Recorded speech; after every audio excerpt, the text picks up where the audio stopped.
parlons beaucoup de stoïcisme sur notre chaîne. C'est pourquoi aujourd'hui, je veux proposer une vidéo différente avec 6 exercices stoïciens que vous pouvez commencer à pratiquer immédiatement après avoir terminé cette vidéo. Ces pratiques sont des étapes simples que vous pouvez intégrer dans votre vie quotidienne dès maintenant et qui ont le potentiel de transformer votre vie.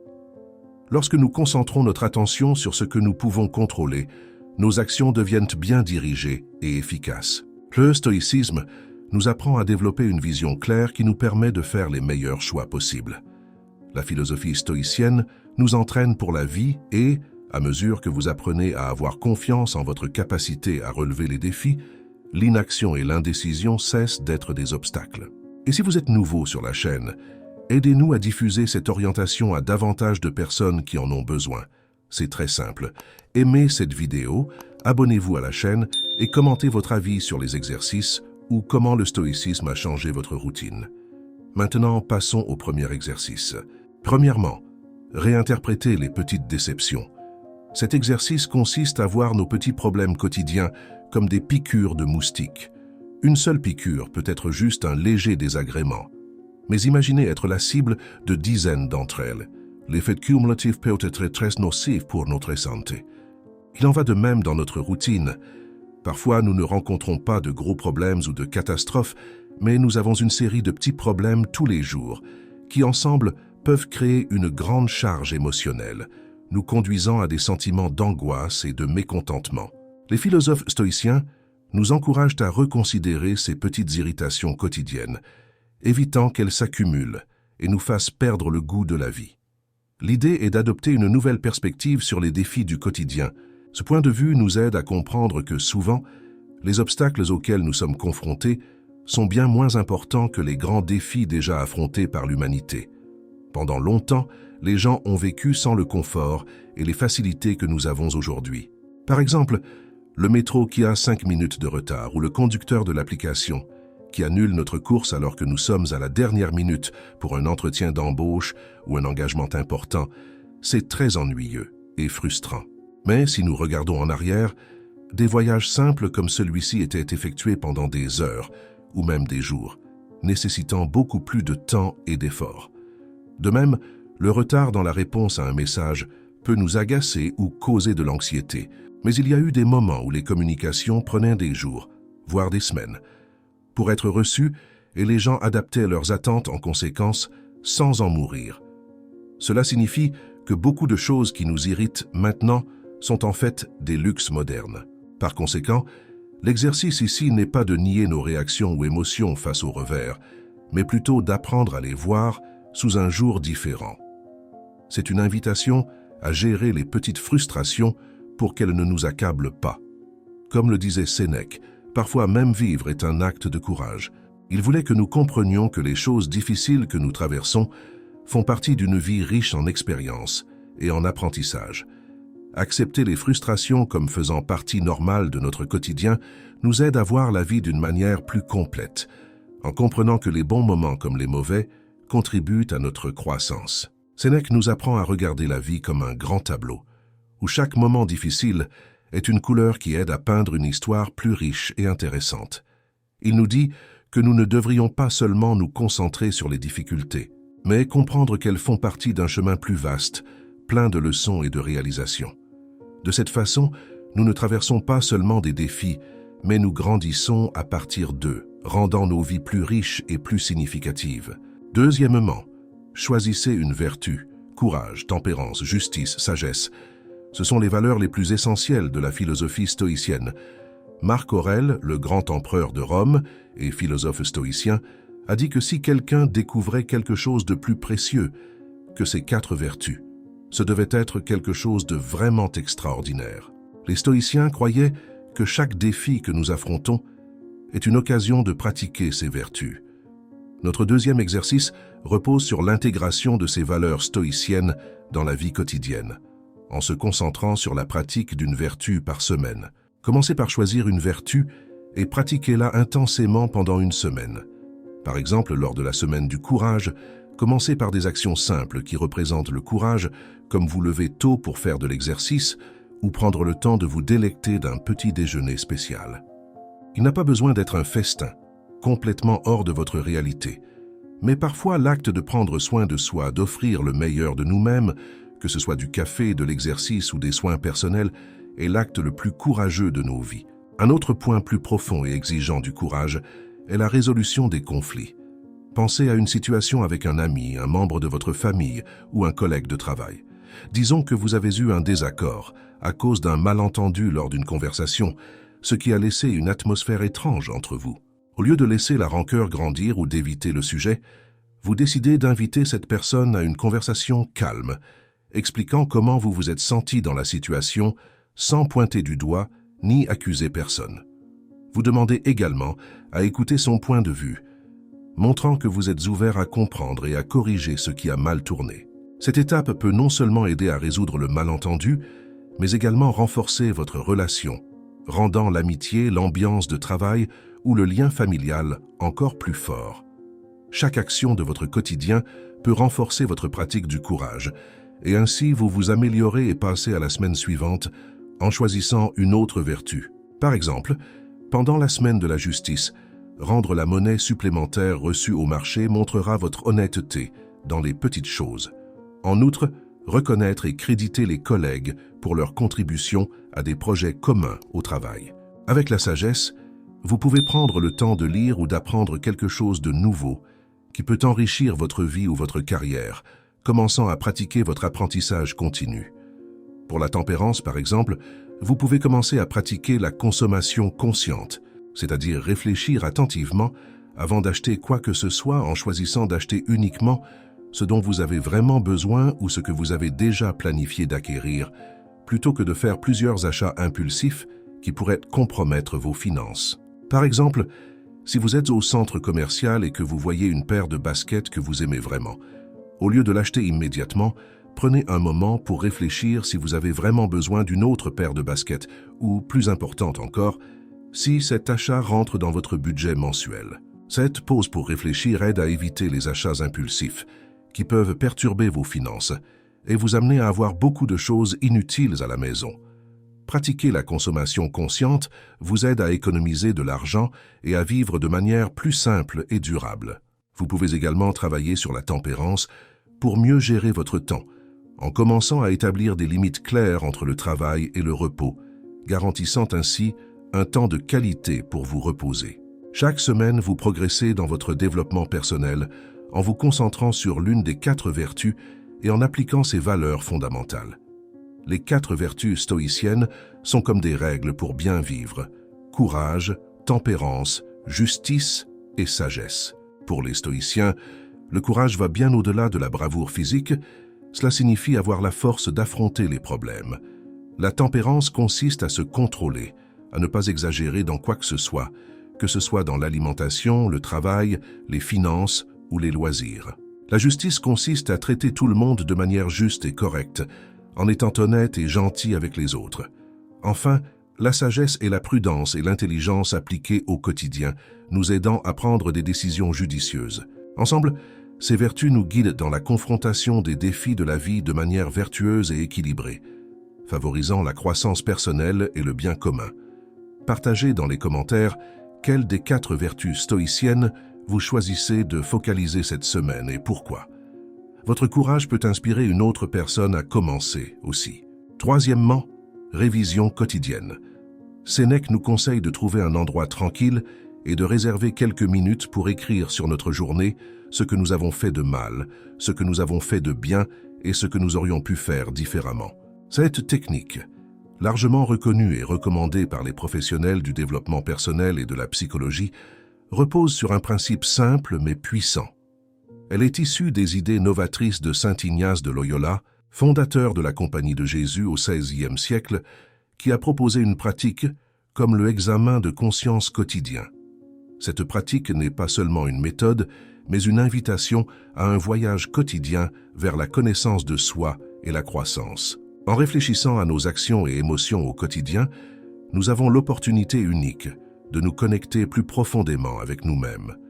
Ces 3 points servent comme un examen quotidien, où nous pouvons mieux nous comprendre, identifier les déclencheurs de notre colère, de notre peur, de notre anxiété et voir où nous évoluons dans le développement de nos vertus et de notre caractère.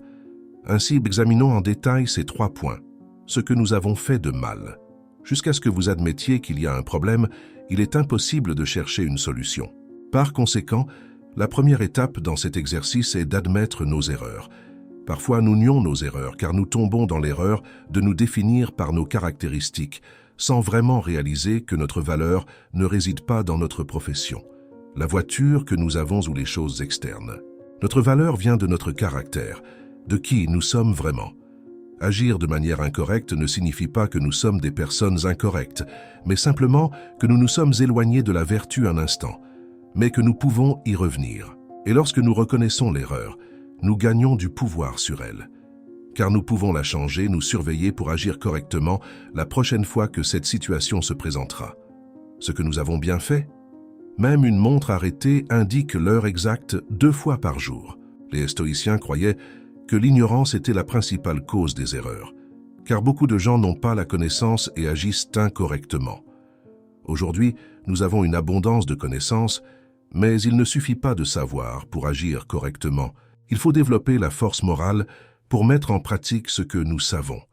Écrire ce que vous avez bien fait réaffirme le comportement positif, et à mesure que vous apprenez à avoir confiance en vos capacités, vous vous sentez plus confiant pour reproduire ces modèles positifs. C'est simple, mais cela a un grand impact sur votre santé mentale. Développez la confiance en vous en comptant sur la vertu et la bonté pour agir positivement chaque jour. Ce que nous aurions pu faire différemment. Imaginez que quelqu'un vous demande une information et que vous répondiez en lui lançant 4 pierres à la main. Dans une situation simple, vous avez exercé la grossièreté gratuitement. Adopter cette technique, c'est faire un pas vers une vie plus épanouie et consciente, où chaque jour est considéré comme une opportunité d'apprendre, de s'améliorer et de se transformer. Épictète nous rappelle que nous ne répondons pas seulement de manière isolée, mais que chacune de nos actions nourrit une habitude. Penser à ce que nous aurions pu faire différemment, c'est réfléchir à nos actions simples du quotidien que nous alimentons sans nous en rendre compte les habitudes et les vices dans nos vies. Par exemple, aujourd'hui j'ai passé près d'1 heure à lire des commentaires aléatoires sur Internet. Aurais-je pu profiter de ce moment de détente de manière moins inutile? Pourriez-vous faire différemment? Si nous ne nous engageons pas dans l'auto-évaluation, nous manquons l'opportunité de grandir et de réaliser combien nous avons déjà évolué dans nos parcours. Cet exercice est simple et vous pouvez l'utiliser sur le bloc-notes de votre téléphone portable. Commencez 1 fois par semaine en répondant à ces 3 questions sur votre semaine. Ce que vous avez fait de mal, ce que vous avez fait de bien et ce que vous auriez pu faire différemment. 4e, reconnaître vos outils internes. Épictète, un sage stoïcien, nous enseigne que face aux obstacles de la vie, nous pouvons trouver des moyens de grandir et de renforcer notre caractère. Si quelqu'un nous offense, nous pouvons trouver dans cette insulte une opportunité de développer la patience. Face à la souffrance, nous avons l'opportunité de découvrir notre résistance. Et lorsque nous sommes confrontés à des tentations, nous pouvons exercer l'autocontrôle et la discipline personnelle. Cet exercice nous offre une pratique précieuse. Avant de faire face à n'importe quel défi, nous devons nous rappeler quelles sont nos ressources internes. Et si nous réalisons que nous manquons d'une compétence spécifique pour faire face à la situation, c'est le moment idéal pour la développer et l'améliorer. En persistant et en pratiquant, nous maîtrisons progressivement les vertus essentielles pour surmonter toute adversité, transformant chaque obstacle en une précieuse leçon pour notre développement personnel. Lorsque nous sommes confrontés à des défis ou des problèmes, nous avons tendance à ne regarder que le problème, et cela peut nous faire momentanément oublier les compétences que nous construisons ou les situations similaires que nous avons déjà surmontées. Dans les mots de Marc Aurèle, « Cherche à l'intérieur de toi-même ». C'est là que réside la source du bien, et elle peut couler sans cesse si tu l'explores toujours. Cette citation inspirante de Marc Aurèle, l'un des empereurs les plus mémorables de Rome et un philosophe dédié au stoïcisme, nous invite à rechercher le bien en nous-mêmes. Il nous enseigne que la véritable source du bien ne se trouve pas dans le monde extérieur, mais à l'intérieur de chacun de nous.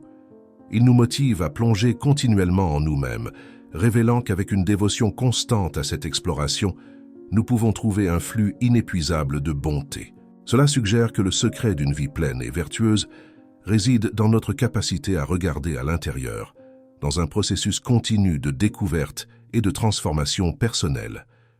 En cultivant et en valorisant notre réservoir interne de bonté, nous ouvrons la voie à une existence enrichie et authentique. La prochaine fois que vous rencontrerez une difficulté, rappelez-vous quels outils internes vous pouvez exercer.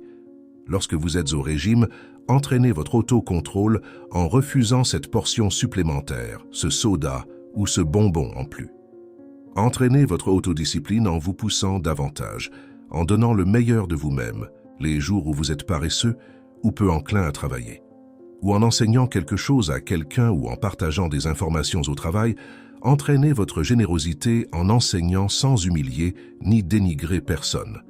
Dans chaque situation, nous avons l'opportunité de nous améliorer lorsque nous reconnaissons nos outils internes. Cinquièmement, exercez votre pouvoir en tant que capitaine.